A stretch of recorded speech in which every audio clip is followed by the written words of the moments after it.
So how does Gene Valentino start off his day? Hey folks, Gene Valentino here, getting warmed up for another episode of Gene Valentino's Grassroots Truthcast. But I wouldn't be complete without a good cup of Joe from Mike Lindell from My Pillow. Mike Lindell's My Coffee, a specialty coffee, 100% Arabica, certified organic, and non-GMO. This I'm tasting this morning is the dark roast. It's absolutely delicious, and it's so smooth. You got to get an order in on this non-GMO Arabica Mike Lindell's My Coffee. You'll find it online. Join us. Visit mypillow.com/Gene V to get your My Coffee and up to 80% off your order now. Gene, welcome in. It's your segment. We do this every Friday. Love to hear what you've got to say. I think you've got a couple of things you want to talk about this morning, so I'm going to let you get started. I am totally convinced that Madam Judge Mary Ellen Noreika, who prevented this whole Biden debacle, Hunter Biden debacle, from being swept under the rug, in concert with the whistleblowers who came forward with evidence during David Weiss's attempt to eliminate charges against Hunter under the rules of the statute of limitations. I'm convinced Judge Noreika and the two whistleblowers have saved this nation. They saved this nation because they brought evidence forward which was indisputable and incontrovertible. It meant that evidence had to be brought forward and reviewed in more detail. Now, the Democrats don't want to hear this, but there's not one of them that should vote against an impeachment inquiry against Joe Biden as the Noose tightens around him. Hunter Biden is the patsy. He was attempted to be the fall guy. Can you imagine as a father using your son as a fall guy and using him as the fall guy for what is now much more serious, impeachable charges against Joe Biden because of the direct linkage between father and son on violations and treasonous behavior with foreign actors in the world scene that did nothing but embellish or amplify the financial standing of the Biden crime family during these various theaters and episodes worldwide. 1 week we're talking about Israel. The week before, months before, we've been talking since October, for the last 2 years about Ukraine. We're talking about the mismanagement of a budget process to fund those two theaters of wrongdoing, only now to have clear evidence under our nose that the Biden crime family has been skimming proceeds off of the allocation of dollars to Ukraine, not to mention side deals that Hunter got caught not paying taxes on. Don't tell me another word about Donald Trump's alleged wrongdoing if you fail to look at what's right under your nose for the last 2 years. I better cool off. Well, here's the problem. There's just not enough evidence. You see, I mean, if you speak with... Not enough evidence? Come on. Come on, man. Oh, I'm sorry. I didn't mean to make you even more upset. But if you listen very carefully to the national news media and the pundits that discuss these things, there's not enough evidence to even think that Joe Biden would do something like that. What are you talking about? Divert, deflect, and distract. The 3 Ds you and I talked about going back 3 years now. Yeah. They are deflecting your attention on sidebar issues. Even Santos is a sidebar issue when you see John Fetterman trying to suggest that he be removed from office. What a distraction. These antics are nothing more than child's play. Now, here's the deal. We, the Americans of this beautiful, sacred United States, where I'm looking at all of you and myself, I'm in the same boat. We've got to get rid of the bad actors legally through the electoral process. If you fail to do that in the 2024 election, I hate to say it, you deserve what you get. No, you don't. You deserve to understand what you've done wrong.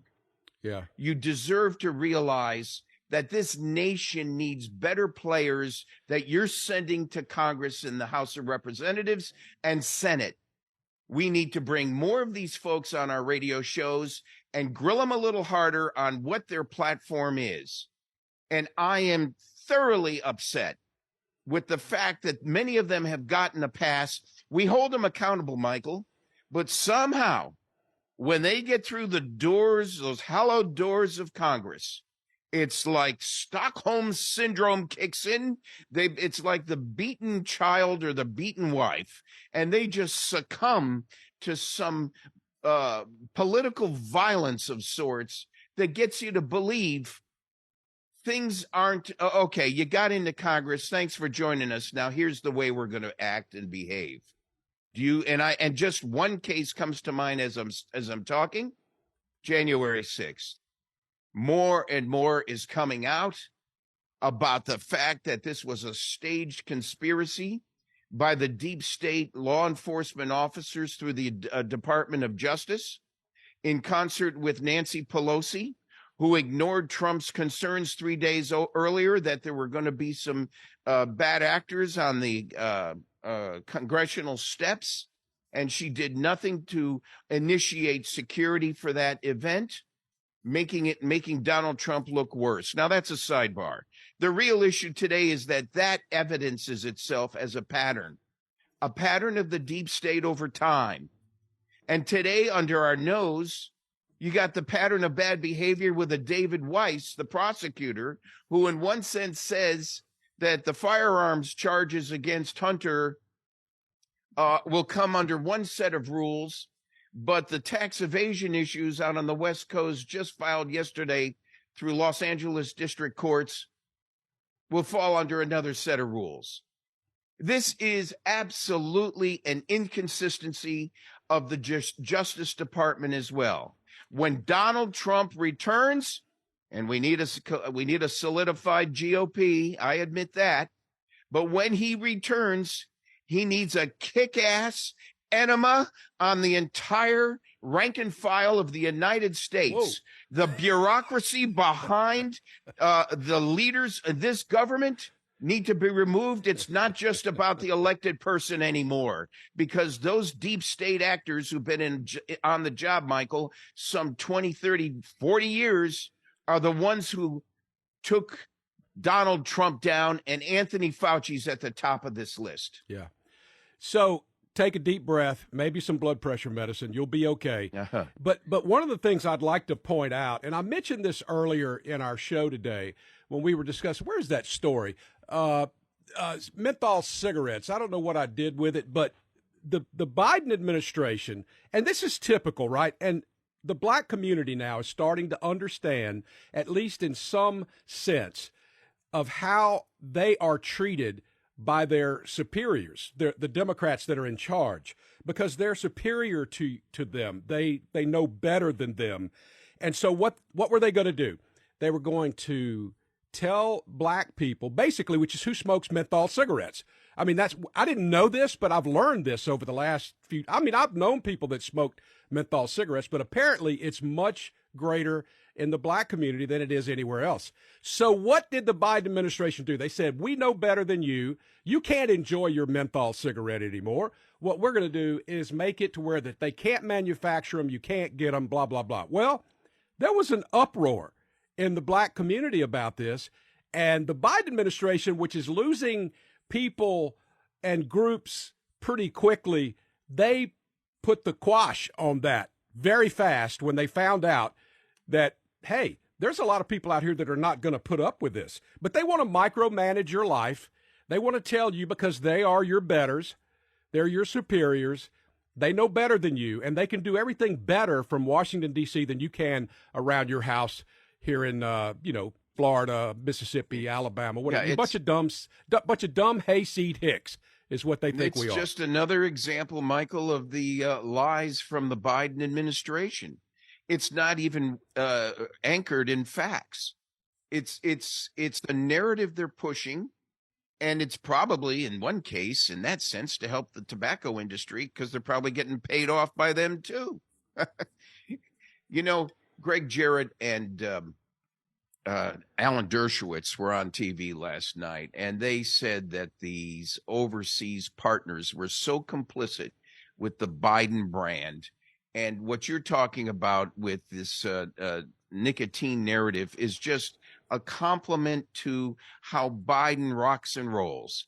He has this overreaching agenda that what we're going to support, what we're going to administer over, how we regulate things will be a function of how we, the Biden crime family, are paid. Yeah. It's just a bigger narrative that is deeper stated and deeper rooted. In the last 7 minutes when I was ranting, it was about that narrative. There's no one issue that we can harp on each and every issue. But if you look at the overall narrative, the Biden crime family operates under the narrative of I've got to get something in it for me. 2 big points Trump better address if he gets back in. Get rid of the influence of the PACs, the political action committees, and their overreach of the elected officials and how they fund to get these folks elected. Not going to happen. Yeah, well, that's the source of the problem. Yep, not going to happen, though. Forget that. Move on to the next one. That's not going to happen. Well, then we have a question about who's running our government. Is it we the people? Or is it some selected financial group of operatives that you got to play some game with?